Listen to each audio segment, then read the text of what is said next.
E aí, pessoal, vamos começar mais um episódio do podcast Os Sócios. Quem fala é Bruno Perini, host do podcast. Estou aqui, como sempre, com Malu Perini, minha esposa, host e rosto dos Sócios. Olá, pessoal. Sejam bem-vindos a esse episódio especial, né? Exatamente. E quando ele dá o dinheiro pro Asmur, ele também fala uma frase muito boa.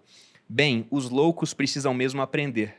Ou seja, você pegou o seu dinheiro e entregou para ele, você vai aprender da pior maneira possível, na prática, que não se deve fazer esse tipo de coisa. E aí depois ele chega no ponto, né, que é uma das leis que ele coloca, de você pedir conselhos para dinheiro com quem já tem experiência naquela área, no aprendizado. E eu queria saber o papel de mentores na vida de vocês. Quem foram mentores que os ajudaram a investir ou a empreender melhor?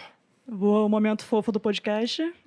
Meu mentor é meu irmão. Eu estou aqui onde eu estou hoje em dia por sua causa. Poxa, obrigado, Xixi. Vai começar a chorar agora. Nossa, mas foi bonito mesmo? Não. E de pensar que você chama ela de ingrata às vezes. Ai, que sacanagem! Ixi. Obrigado. Fico lisonjeado. Mas de empreender, de investir, eu aprendi tudo com você. Mas eu via a Priscila e falava, nossa, a minha irmã é tão mais inteligente do que eu.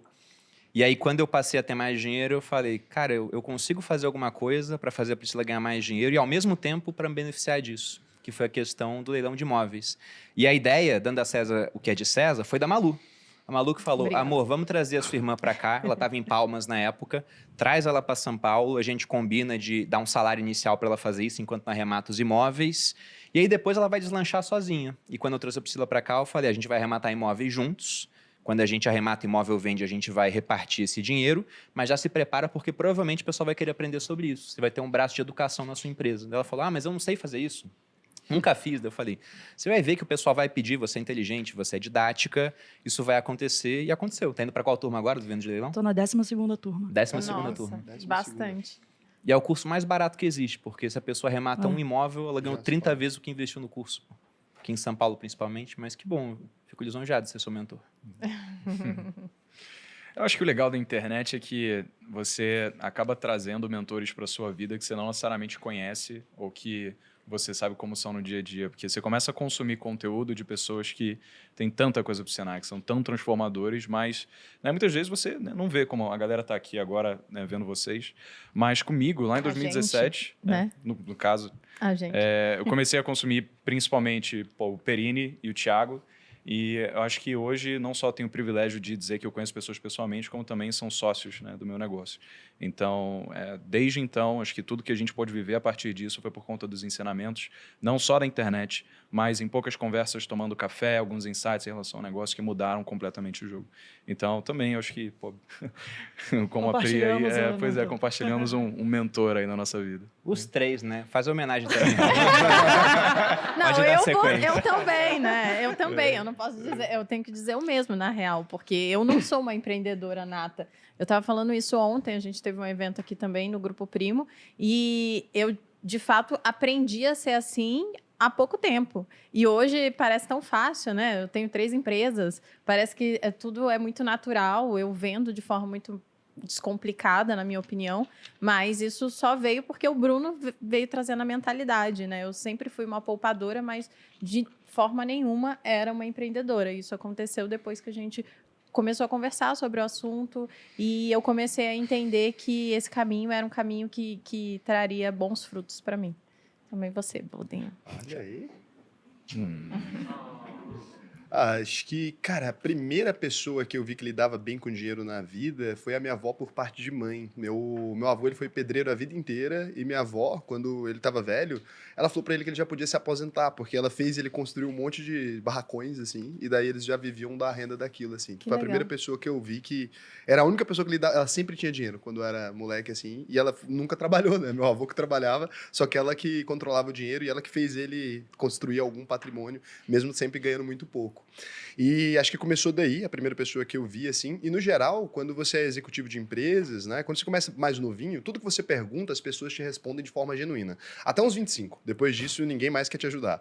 Mas até uns 25 anos, as pessoas realmente têm interesse em ajudar pessoas mais jovens. Eu não sei por quê. Uma pessoa de 18 anos chega em você ali, você vai e responde com sinceridade, né? Eu gostei do que você disse, porque talvez o pessoal olhe de cima e pense, eu vou ajudar. Aí depois dos 25 já tá num ponto de concorrência. Olha de igual para igual, talvez, assim. Pode ser isso. E eu tive um cara, que foi o primeiro cara que me fez virar executivo, né?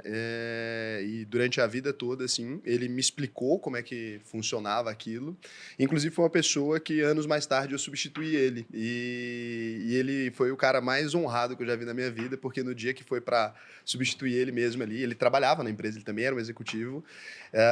Então ele pegou e falou: olha, eu tô saindo e você ganhou porque você é melhor. E me deu parabéns e saiu assim. Então é um dos caras que eu mais admiro na vida. Fred, abraço. Fez toda a diferença na minha vida.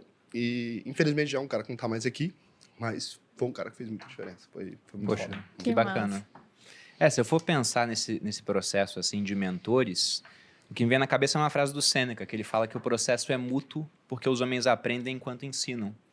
Então, eu não tive uma pessoa específica, eu tive várias trocas ao longo da minha vida com Também foi mais assim. várias pessoas no sentido de aprendizado financeiro. E é incrível como a internet foi um instrumento onde eu pude ensinar, mas também pude aprender muito. Porque o Thiago foi um cara que me ensinou muito. Ensina até hoje. Ensina até hoje, na verdade. Porque eu vi o que ele estava fazendo com o negócio dele. Falei, cara, eu posso fazer coisa parecida. Eu lembro até hoje, quando saiu a matéria falando que o Thiago tinha comprado 20% das jovens. Eu pensei, o miserável é um gênio. Porque ele tinha comprado, na época, 20% por 1 milhão. A nossa discussão em casa foi, isso é um bom negócio ou não? Que a Malu falou. O negócio é o Breno. Se o Breno for atropelado, ou ele é jovem. Jovens mudam de ideia, se ele decidir cantar agora. E aí, vai virar o Felipe Dilon do século XXI. É o risco. É um risco. Era um risco.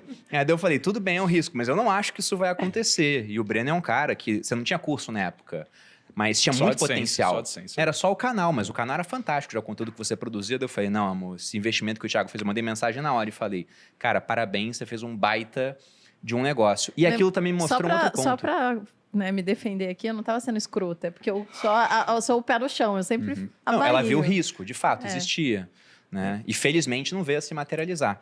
Mas quando eu vi aquilo, foi a primeira vez que eu pensei, e é até interessante, né? Depois que eu pensei, eu vi que era óbvio. Mas foi a primeira vez que eu pensei que eu poderia vender parte do meu negócio, porque você vendeu parte do seu.